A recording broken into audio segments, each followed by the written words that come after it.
to the affected population.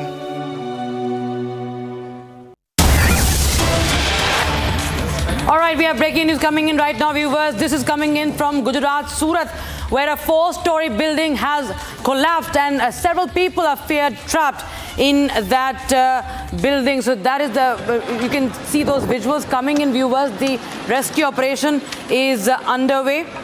And as we speak, we are getting you those visuals of the rescue team. 4-story building collapses in Surat. And as we speak, we're getting this 4-floor building collapse visuals in such an area of Surat. Many people fear trapped. The police and the fire department team are at the spot. Rescue operations are underway. We'll try and get you more details on that as to how many people have been, how many people are in fact feared trapped. But you can see the destruction. And remember, viewers, monsoon has wreaked havoc across the country. But we do not know yet the cause behind this collapse. However, this is the visual of the devastation of destruction, the way this building has collapsed. It's a 4-story building that has collapsed in such an area. In fact, this is a 6-story. Let me just revise this information. It's a 6-story building that has collapsed. This is coming in from Surat collector, Saurabh Pardi, is telling us, in fact, it has told news agency PTI that it's a 6-story building that has collapsed. And as per primary information, almost 4 to 5 flats were occupied. One lady has been rescued, 3 to 4 people still inside the rubble. My colleague Priyanka Sharma joins us on the broadcast for more. Priyanka, tell us the latest. Many people are feared trapped in this building collapse. Well, that's right, Rakshita. As we can see in the visuals as well, that the debris clearing exercises are being carried out by the fire emergency officials who are at the spot. And we are looking at the rescue operations that were also underway, in which, as you rightly pointed out, there were 4 to 5 families that were residing in this particular building. In fact, this was a building located inside of the Sachin GIDC area of Surat. This is an industrial area, and this was a residential building in the middle of that had been constructed for the workers as well. And now we are looking at the rescue operations that had been underway, in which we are now thankfully learning that there are no casualties that have been reported, but there were 15 people who had sustained several injuries in this entire collapse that had taken place. And of course, as of now, the fire emergency officials have also stated that they will be investigating as to whether there was any kind of negligence that had taken place, because of which the building had collapsed, and there will be an investigation as well. However, primarily the information that they have gathered as of now, they are also conveying to us that the top floors of the building had been empty. Those are the visuals of the top floors as well that are on our screens for our viewers to understand better as to how the top floors had been empty, and they were also in a dilapidated condition. Post which now this kind of an accident has taken place because of the heavy rains that are also being cited as one of the reasons. But as of now, we are looking at the fire emergency services who are at the spot, and they are also clearing carrying out the debris clearing exercises, in which they are, hoping that there will not be any casualties, because as of now, the people who have been rescued had sustained several injuries, and they have been shifted to various hospitals as well. But further debris clearing exercises are being carried out, and they are making sure that there was nobody else who was inside of the building and had been trapped at the time that the collapse had taken place. All right, thank you so much, Priyanka, for joining us on those with those details on that story, viewers. And many people, viewers, as we are getting the information, are still trapped in that 6-story building in Surat, in the Sachin area of Surat.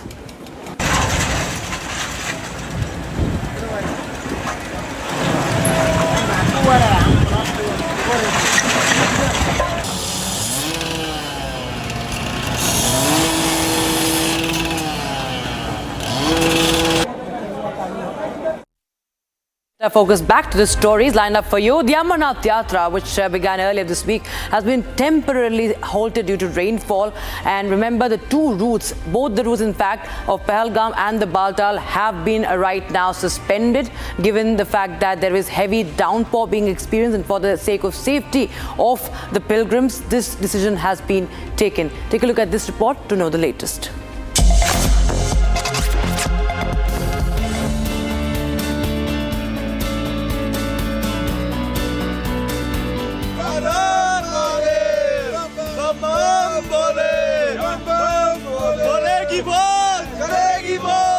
Baba Barfani's Yatra has been halted on the 6th of July, keeping in view the inclement weather conditions that are prevailing in the upper reaches of the Amarnath Yatra cave. Right now we are in the Kashmir Valley, where the Yatra that has already performed darshan is returning back to the base camps, but now the other Yatra is not being released for the upper side, that is towards the Baltal, and from the Pahalgam base camps they are not being left for the holy cave of Baba Barfani. This has been done due to the inclement weather condition and the incessant rainfall that is taken place in the cave, and there is a slippery conditions of the road that may lead to any of the eventuality. Keeping that in view, it has been decided that the Yatra will be temporarily suspended, and the next decision will be taken once the weather opens up at the holy cave of Baba Barfani.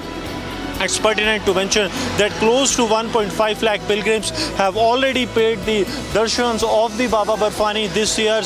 On daily basis, more than 20 to 25,000 pilgrims are paying.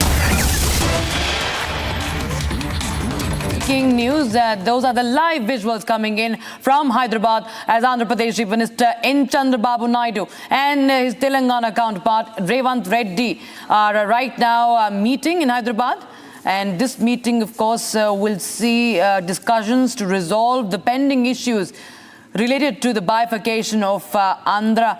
And the meeting is taking place at the government's Mahatma Jyotirao Phule Praja Bhavan.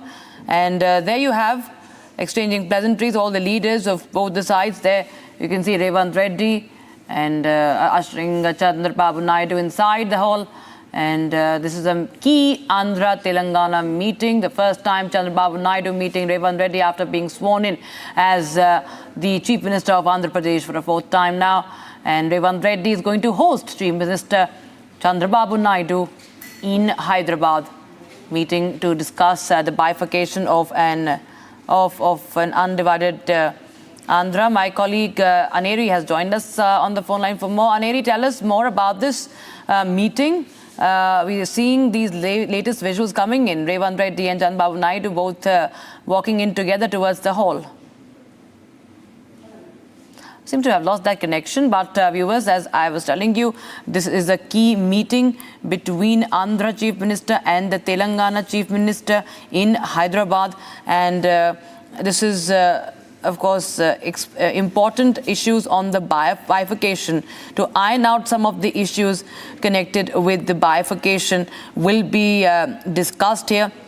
It has been a thunderous victory, remember, for Andhra Chief Minister, and now he is meeting his Telangana counterpart. They'll sit across each other to discuss a host of issues that, of course, find their roots in the bifurcation of Andhra Pradesh in 2014.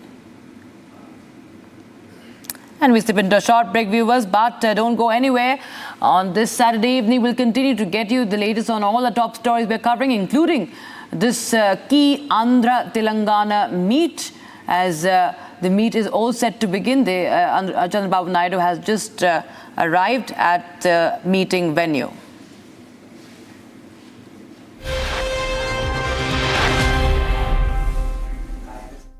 American Pistachio presents Cracking News of the Hour.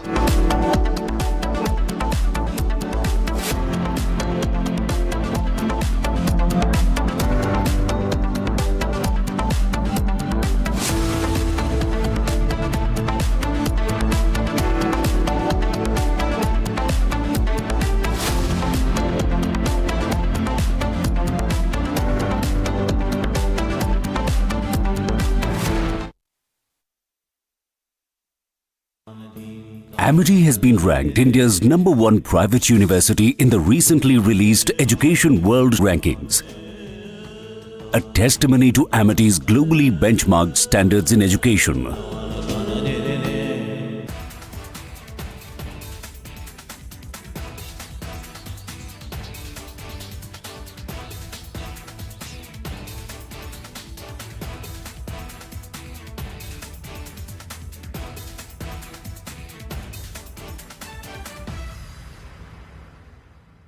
The Labour Party has won this general election, and I have called Sir Keir Starmer to congratulate him on his victory. Today, power will change hands in a peaceful and orderly manner, with goodwill on all sides. That is something that should give us all confidence in our country's stability and future. The British people have delivered a sobering verdict tonight. There is much to learn and reflect on, and I take responsibility for the loss. To the many good, hard-working Conservative candidates who lost tonight, despite their tireless efforts, their local records of delivery, and their dedication to their communities, I am sorry. I will now head down to London, where I will say more about tonight's result before I leave the job of Prime Minister, to which I have given my all.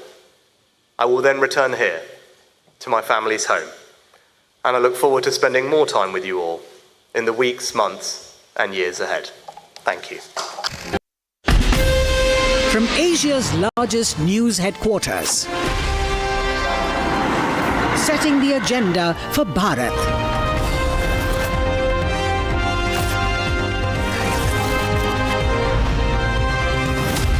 You're watching Republic.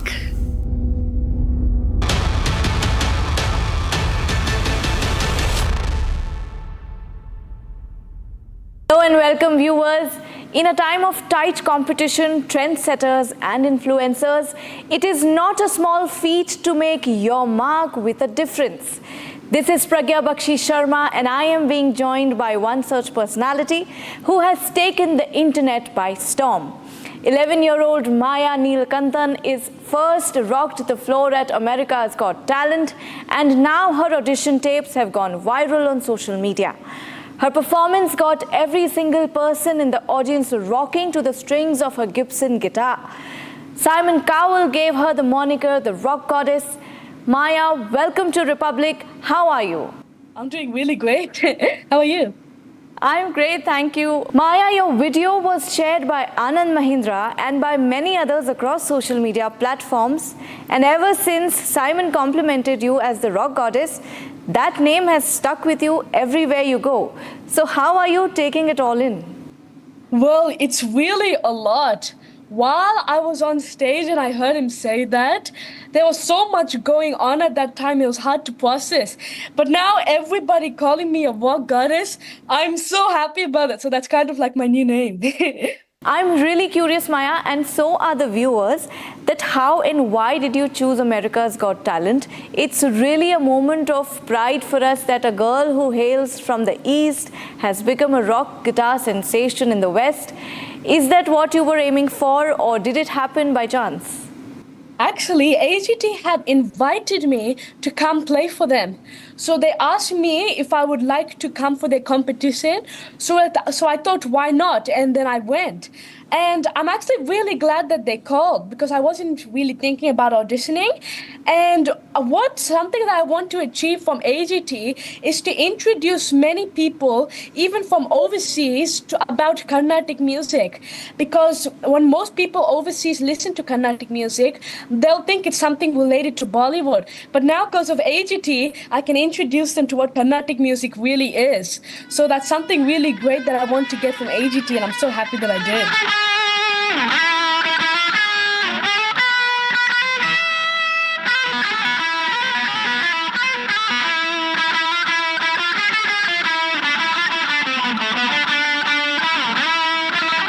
What made you choose Papa Roach's Last Resort? And I believe that you combined it with a rag from Carnatic music. Please share a little more about that.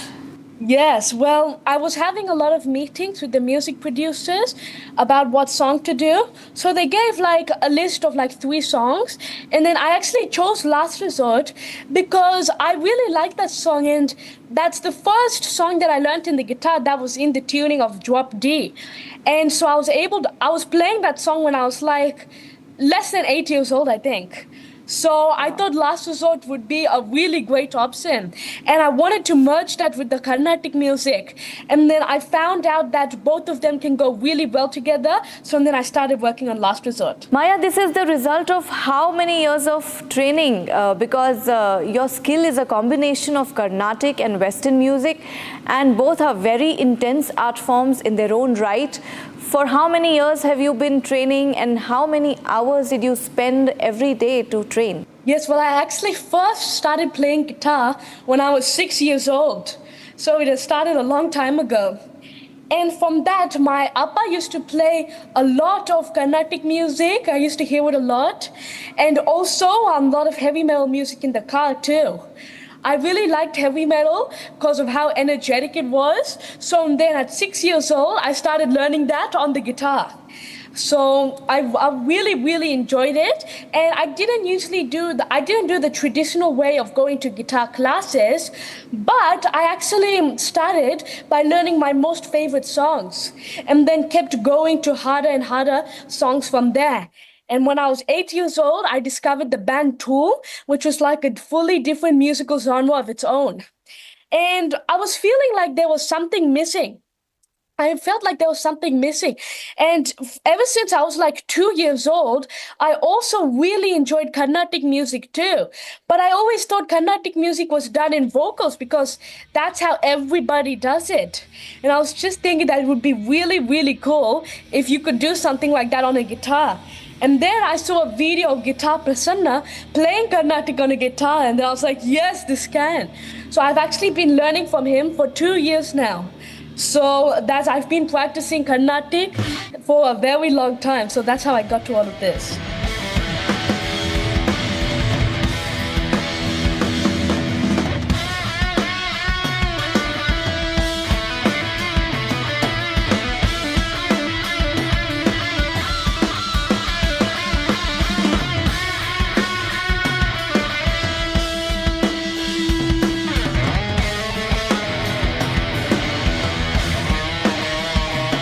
Maya, I have watched your audition tape I don't know how many times, and I was just wishing that it doesn't end. I just wanted this